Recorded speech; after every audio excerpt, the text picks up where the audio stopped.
বেশিরভাগ মানুষই ভালো কাজ বলতে বোঝে এমন কিছু যা তারা নিজেরা করে। ভালো কাজ মানে হচ্ছে আমি নামাজ পড়ি, আমি দান করি, আমি ভালো কিছু করলাম, আমি গালি দেই না, আমি এটা করি সেটা করি, আমি খারাপ কাজ থেকে দূরে থাকি এবং ভালো কাজ করার চেষ্টা করি। মানে হচ্ছে মানুষ ভালো কাজ বলতে বোঝে যাতে তারা কেবল নিজেরা সম্পৃক্ত। কিন্তু আসলে আমরা দুই ধরনের কাজ করি, এমন কাজ যা আমাদের প্রভাবিত করে আর এমন কাজ যাতে অন্যরা প্রভাবিত হয়। এই দুই ধরনের কাজ আছে। যখন আপনি নামাজ পড়েন তখন কে প্রভাবিত হয়? আপনি নিজেই। যখন আপনি দান করেন এটা আপনাকে প্রভাবিত করে, আবার অন্যকেও প্রভাবিত করে। যখন আপনি মিথ্যা বলেন এটা আপনাকে প্রভাবিত করে, কিন্তু এতে অন্য কেউ প্রভাবিত হয় না। এখন বিষয় হচ্ছে, আপনি যদি শুধুমাত্র এমন ভালো কাজের ব্যাপারে চিন্তা করেন যা শুধু আপনাকে প্রভাবিত করে, আর আপনার আশেপাশের মানুষরা এমন নয়, হয়তো অন্য কিছু করছে, তারা তাদের কর্তব্যে অবহেলা করছে, আর তারা যে তাদের দায়িত্ব অবহেলা করছে তা শুধু তাদেরকেই সমস্যায় ফেলছে না, বরং কাকে সমস্যায় ফেলছে?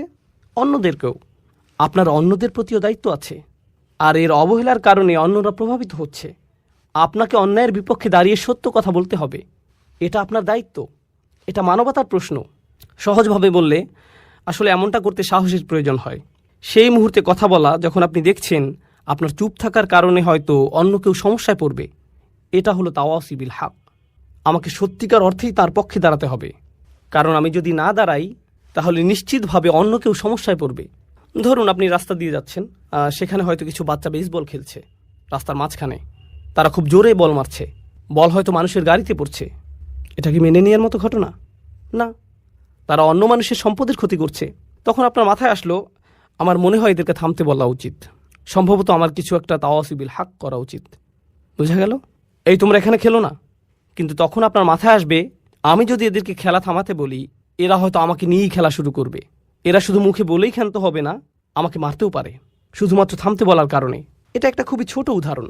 বড় পরিসরে বললে, পরিবারের ভেতরে যদি এমন হয়, আপনার বাবা হয়তো কোনো ভুল করেছেন, আপনার মা, আপনার মেয়ে, আপনার বোন, আপনার স্ত্রী, পরিবারের কেউ হয়তো কোনো ভুল করেছে, তারা কোনো অন্যায় করেছে, কেউ হয়তো মোহর পরিশোধ করছে না, কিংবা সম্পত্তির সমান ভাগ করা হচ্ছে না, আর এটা আপনার সামনেই ঘটছে।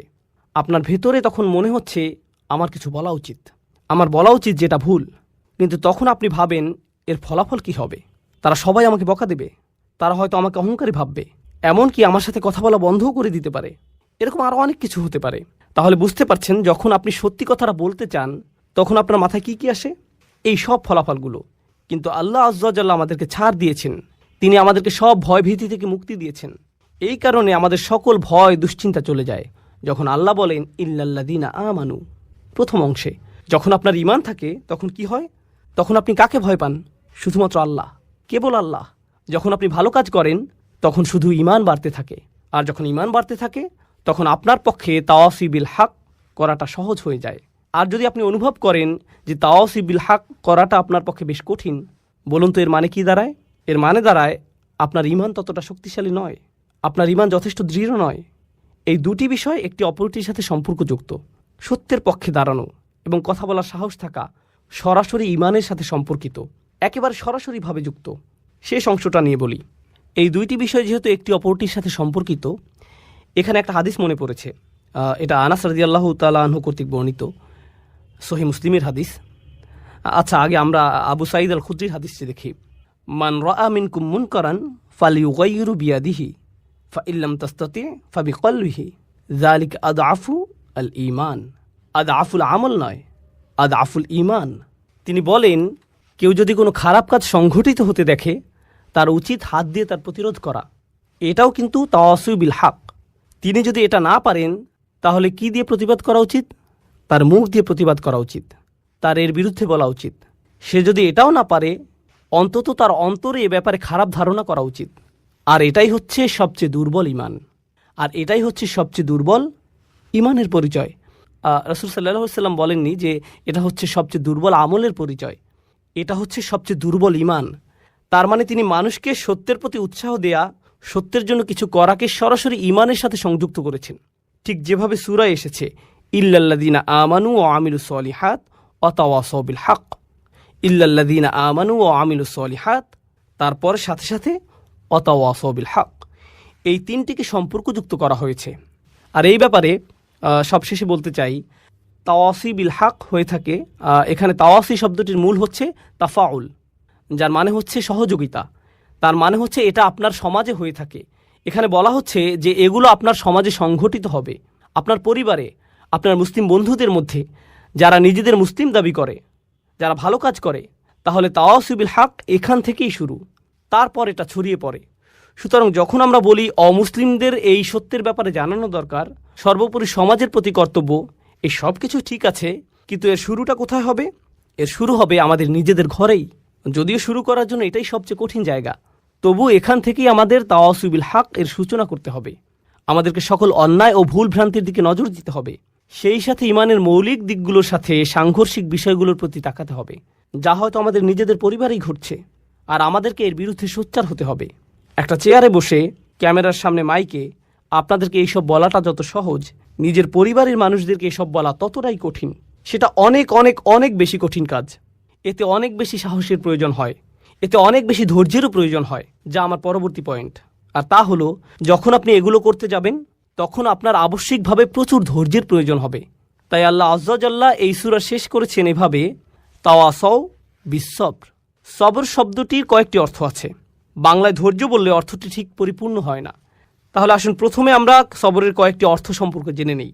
হ্যাঁ, সবর বলতে ধৈর্যও বোঝানো হয়, কিন্তু এ দিয়ে অধ্যবসায়ও বোঝানো হয়। অধ্যবসায় মানে হচ্ছে যখন পরিস্থিতি কঠিন হয়ে যায় তখনও আপনি এর সাথে লেগে থাকেন, তখনও আপনি তা চালিয়ে যান, এটাই হলো অধ্যবসায়। এই শব্দটি দিয়ে প্রতিশ্রুতিও বোঝানো হয়, অর্থাৎ আপনি কখনো আলসেমি করেন না, আপনি ঢিলেমি করেন না, আপনি প্রতিশ্রুতিবদ্ধ। যেন আপনি কোনো চাকরি করছেন আর প্রতিদিন আপনি সময় মতো হাজির হবেন, কিংবা কোনো অ্যাসাইনমেন্টের কাজে আছেন যা সময়ের মধ্যেই জমা দিতে হবে, এটাই হচ্ছে প্রতিশ্রুতি। এটা দিয়ে ধারাবাহিকতাও বোঝায়, অর্থাৎ আপনি প্রতিশ্রুতির এদিক সেদিক করেন না, প্রতিশ্রুতি ভঙ্গ করেন না, এটা ঠিক থাকে। ইবনে তাইমিয়া রহিমাহুল্লাহ সবরের সংজ্ঞায়ন করেছেন এভাবে, তিনি বলেছেন, সুসময় বা দুঃসময় আল্লাহ তাআলার প্রতি সমান আনুগত্য ধরে রাখাই সবর। আপনি যদি আল্লাহর প্রতি আনুগত্য ধরে রাখতে পারেন, সুসময় বা দুঃসময় যাই হোক না কেন, তাহলেই আপনি সত্যিকারের সবরের চর্চা করছেন। এটাই হলো সবর। এরপর আমরা দেখতে পাই আল্লাহ এখানে বলেননি ওয়াতাওয়াসাউ বিল হক ওয়াসসাবারু। এটা খুবই গুরুত্বপূর্ণ। তারা তাদের সামর্থ্যের সবটুকু দিয়ে আন্তরিকতা ও সততার সাথে একে অপরকে সত্যের প্রতি ও তাদের দায়িত্বের ব্যাপারে উৎসাহ প্রদান করে। আর আল্লাহ এখানে এইটুকু বলেননি যে তারা ধৈর্য ধরে কাজ করে, তিনি কেবল বলেননি যে তারা ধৈর্য ধরে, তিনি আরও আগবাড়িয়ে বলেছেন ওয়াতাওয়াসাউ বিসসবর, যার মাধ্যমে আরও বড় কিছু বোঝায়। তাহলে এখানে কেবল সবর করলেই হবে না, অর্থাৎ তারা কেবল ধৈর্য ধরে না, অধ্যবসায় করে না, ধারাবাহিকতা রাখে না, বরং তারা একে অপরকে ধৈর্যের ব্যাপারে বলে, অধ্যবসায়ে উৎসাহিত করে, ধারাবাহিকতা রাখতে বলে। বলুন তো এ থেকে আমরা কি শিখলাম? আপনি একা আপনার সবর ধরে রাখতে পারবেন না, আপনার উপদেশের জন্য কাউকে প্রয়োজন, যাতে সে আপনাকে সাহস যোগাতে পারে এবং বলতে পারে, ভাই তোমার সবর করা প্রয়োজন। সবর একে অপরকে সাহস যোগায়। অন্যের কাছ থেকে আপনি এই শক্তি পাবেন, একা থাকলে আপনি সাহস হারিয়ে ফেলবেন। এটা মানুষের স্বাভাবিক প্রবৃত্তি যে যখন মানুষ খারাপ পরিস্থিতির মধ্যে পড়ে, সবচেয়ে ইমানদার ব্যক্তিটিও, সবচেয়ে আমলদার ব্যক্তিটিও যে সব সময় ভালো কাজ করে, যখন কেউ তাকে অপমান করে বা কেউ তার কাজের প্রশংসা করে না এবং খারাপ কিছু ঘটে, এমনকি হতে পারে তা কোনো ইসলামিক কাজে, তখন সে হতাশ হয়ে পড়ে। এরা ভালো মানুষ, সবরের ব্যাপারে তাদের চেয়ে কে ভালো জানে? তবু আপনাকে সেই আলেম, সেই ইমাম, সেই কর্মী, সেই দায়ী, সেই শিক্ষকের কাছে যেতে হবে, গিয়ে বলতে হবে, ভাই আপনার ধৈর্য ধরা উচিত। যখন আপনি তাদেরকে এভাবে বলবেন, এতে কি তাদের উপকার হবে? হ্যাঁ, হবে। যদিও তারা এটা ইতিমধ্যেই জানে, তবুও, যদিও তারা সবরের ব্যাপারে ইতিমধ্যে অনেক জানে, তবুও তারা এই তাওয়াসি এর মাধ্যমে উপকৃত হবে।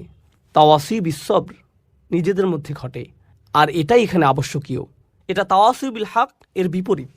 তাওয়াসি বিসসবর তাদের জন্য যারা তাওয়াসি বিল হক থামিয়ে দিয়েছে, কারণ তারা ফলাফল দেখতে না পেয়ে হতাশ হয়ে পড়েছে। কিভাবে তারা তাদের উদ্যম ধরে রাখবে?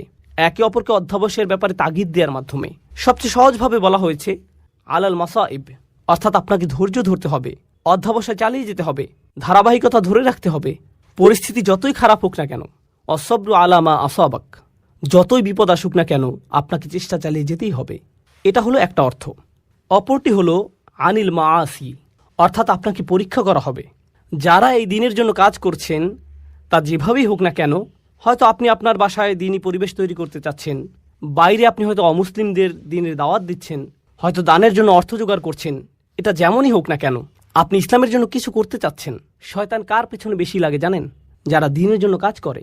শয়তান অন্য যে কারো চেয়ে তার পেছনে বেশি সময় ব্যয় করে, যাতে সে আল্লাহর অবাধ্য হয়। বিশেষ করে যখন সে একা থাকে, তারা বেশি ঝুঁকিতে থাকে, তাদের উপর বেশি আক্রমণ হয়ে থাকে।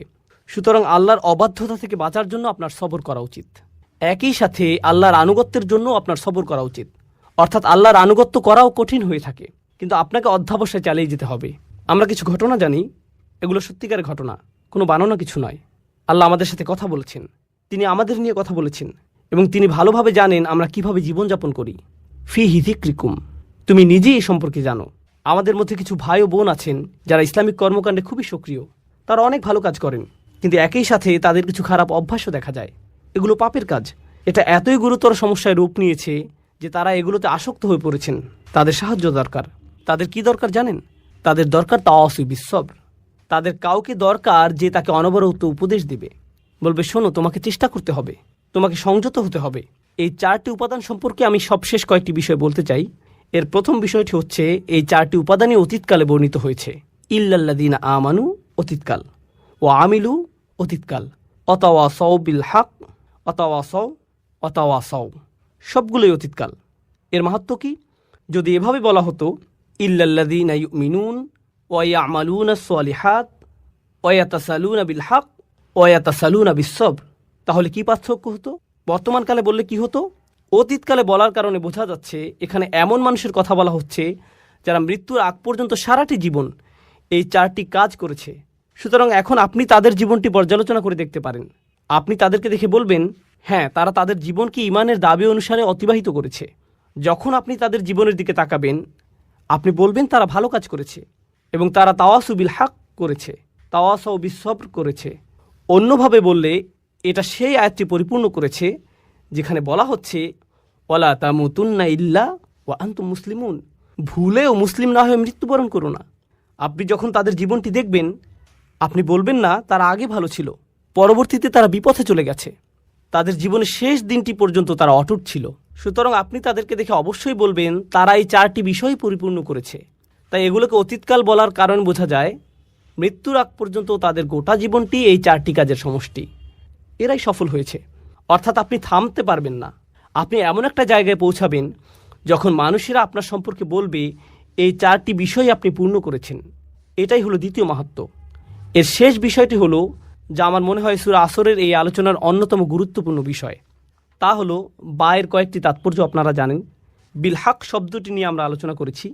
একইভাবে যখন তারা তাওয়াসি বিস-সবর করে, যখন তারা একে অপরকে উৎসাহ দেয় ধৈর্যের সাথে, তারা ধৈর্যের সাথে ধৈর্যের উপদেশ দিচ্ছে এবং তারা একে অপরকে ধৈর্যের প্রতি উৎসাহ দেয়।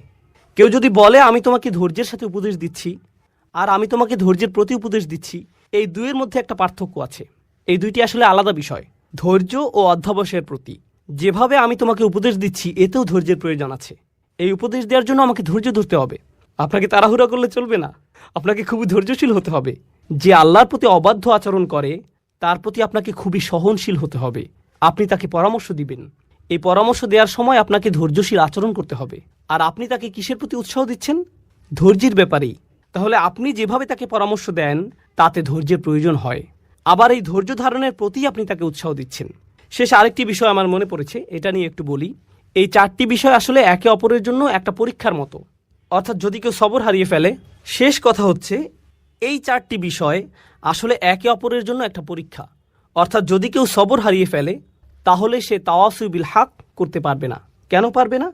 কারণ যখনই সে মানুষকে সত্যের ব্যাপারে জানাতে যাবে, মানুষ এমন কথা বলবে যা সে সহ্য করতে পারবে না। আর যখন মানুষের এমন কথা সে শুনবে, পরিস্থিতি তার জন্য কঠিন হয়ে যাবে। সে বলবে আমি এটা নিতে পারছি না। যখন সে বলবে আমি এটা নিতে পারছি না, আমি সহ্য করতে পারছি না, এ থেকে তার কিসের ঘাটতি বোঝা যায়? সবরের ঘাটতি। সুতরাং যখন কেউ সত্যের প্রতি আহ্বান করে না, বুঝতে হবে সেখানে সবরের ঘাটতি আছে। আরেকটি বিষয় এ থেকে বোঝা যায়, তা হলো কেউ হয়তো ভাবতে পারে যে সে সত্যের প্রতি ডাকছে, কিন্তু এই কথায় কারো কোনো সমস্যা হচ্ছে না। সে ভাবছে যে সত্যের প্রতি ডাকছে, কিন্তু তার এই ডাকায় কারো কোনো সমস্যা নেই, কেউ তার কথায় ক্ষুব্ধ হচ্ছে না। এর মানে কি জানেন? আপনি যেহেতু সবর ছাড়াই তাওয়াসু বিল হক এর প্রতি মানুষকে ডাকতে পারেন, আপনি খুব সম্ভবত তাওয়াসু বিল হক করছেন না। কেননা এই পৃথিবীর সবচেয়ে ভদ্র ও নরম মনের মানুষেরা যখন মানুষকে সত্যের পথে ডেকেছে তারা বিপদে পড়েছেন। এটা হচ্ছে এই কাজের আবশ্যিক ফলাফল। আল্লাহর সবচেয়ে ধৈর্যশীল রাসূলদের দিকে তাকান, নূহ আলাইহিস সালামের দিকে তাকান। তার পুরোটা জীবন ছিল দাওয়াতি কাজে পূর্ণ, আর পুরো জীবন জুড়েই ছিল সবর। কেননা তিনি মানুষকে যা বলেছেন তা মানুষকে বাধ্য করেছে তাকে অপমান করতে, কটু কথা বলতে, তার বিরুদ্ধে দাঁড়াতে। আর এজন্য প্রয়োজন হয় সবরের। আর যখন এই দুটিরই ঘাটতি হয়, যখন আপনি মানুষকে সত্যের প্রতি ডাকছেন না, আর সেজন্য আপনার সবর করারও কোনো প্রয়োজন নেই, যখন এই শেষ দুটির ঘাটতি হয়, যখন কারো মধ্যে এই দুটি থাকে না, তা থেকে আমরা কি বুঝতে পারি কিসের ঘাটতি আছে? প্রথম দুটি শর্ত, ঈমান ও ভালো কাজ। কারণ যতক্ষণ না আপনি নিজেই ভালো কাজ করবেন, খারাপ কাজ আপনার চোখে পড়বে না। যদি আপনি নিজে ভালো কাজের সাথে যুক্ত না হন, আপনি বুঝতে পারবেন না খারাপ কাজ করলে সমস্যাটা কী। কিন্তু যখন আপনি নিজের পরিবর্তন করবেন, আপনি হয়তো পার্টি করতেন, তারপর আপনি আল্লাহর কাছে ভালোভাবে তওবা করে তার আনুগত্য করতে শুরু করলেন। যখন আপনি আল্লাহর আনুগত্য করেন আর অন্যরা পার্টি করে, এতে আপনি বিরক্ত হন, তাদের জন্য আপনার খারাপ লাগে। আগে এতে আপনি কিছু মনে করতেন না, কিন্তু এখন আপনার মনে হচ্ছে তারা কিভাবে এটা করছে, আমার তাদেরকে থামানো উচিত। আমি নিজেই ভুল করেছি, আমি চাই না তারাও একই ভুল করুক। এটা আপনাকে কষ্ট দেয়। কিন্তু এটা যদি আপনাকে কষ্ট না দেয়, আপনার যদি কখনো মনে না হয় যে আপনার তাদেরকে থামানো উচিত, তার মানে হলো আপনি ভালো কাজের প্রতি প্রতিশ্রুতিশীল নন। আর আপনার যদি ভালো কাজের ব্যাপারে প্রতিশ্রুতি না থাকে, তার মানে আপনার কি নেই? ঈমান। তাহলে এই সবগুলো বিষয় হচ্ছে লাজিম ও মালজুম। এগুলো একটি অপরটির আবশ্যিক ফলাফল এবং একটি আরেকটির সাথে ওতপ্রোতভাবে জড়িত। আমি অন্য সূরাগুলোর চাইতে এই সূরাটিতে অনেক বেশি সময় নিয়েছি। আমরা সূরা নাবা থেকে শুরু করেছিলাম, তখন একটি সেশনে একটি সূরা শেষ করেছি, কিন্তু এটা সূরা আসরের চতুর্থ সেশন। আলহামদুলিল্লাহ, অবশেষে আমরা এটা শেষ করতে পেরেছি। কেন জানেন? কারণ আমার মনে হয়েছে এটা সবচেয়ে ছোট সূরা। এটা এমন একটি সূরা যা মুখস্থ করা খুবই সহজ।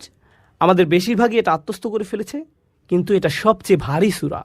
এই সূরার ওজন সবচেয়ে বেশি। আপনি আপনার জীবনকে কিভাবে দেখেন তা এই সূরাটি পুরোপুরিভাবে পরিবর্তন করে দেবে।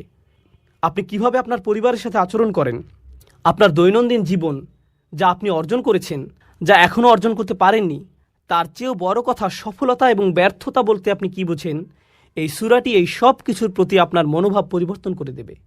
ডক্টর ফাদেল সালেহ আস-সামেরাই বলেছেন, কোন সূরা শুরু কোনো না কোনোভাবে এর শেষ অংশের সাথে সম্পর্কিত, কোন সূরার শুরুর অংশ তার শেষের অংশের সাথে যুক্ত। এই সূরার শুরু কী ছিল? একটি আয়াত, ওয়াল আসর, যা দিয়ে বোঝা যায় যে আপনার সময় শেষ হয়ে আসছে। আর শেষ আয়াতটি হলো 4টি উপাদান নিয়ে, যা আমরা গত 2 সেশন ধরে আলোচনা করছি। তাহলে এই দুইটি অংশ একটি অপরটির সাথে কিভাবে যুক্ত? ঈমান, ভালো কাজ, তাওয়াসিউ বিল হক, তাওয়াসিউ বিস সবর। এর ব্যাপারে সচেতন হওয়ার জন্য আপনার সময় শেষ হয়ে আসছে। আপনি সময় থাকতে সব কিছু ঠিক করে নিন। আপনার নিজের জন্য এটা খুব জরুরি একটা বিষয়। ইন্নাল ইনসানা লাফি খুসর, এটা কে? আপনি ধরে নিন, ইন্নান নাফসি, আমার নিজের জন্য। আমি নিজেই ক্ষতির মধ্যে আছি, আমি বিপদের মধ্যে আছি। আল্লাহ তাআলা আমাদেরকে তাদের অন্তর্ভুক্ত করুন যারা সূরা আসরের 4টি শর্তকে পূর্ণাঙ্গভাবে পালন করতে পেরেছে।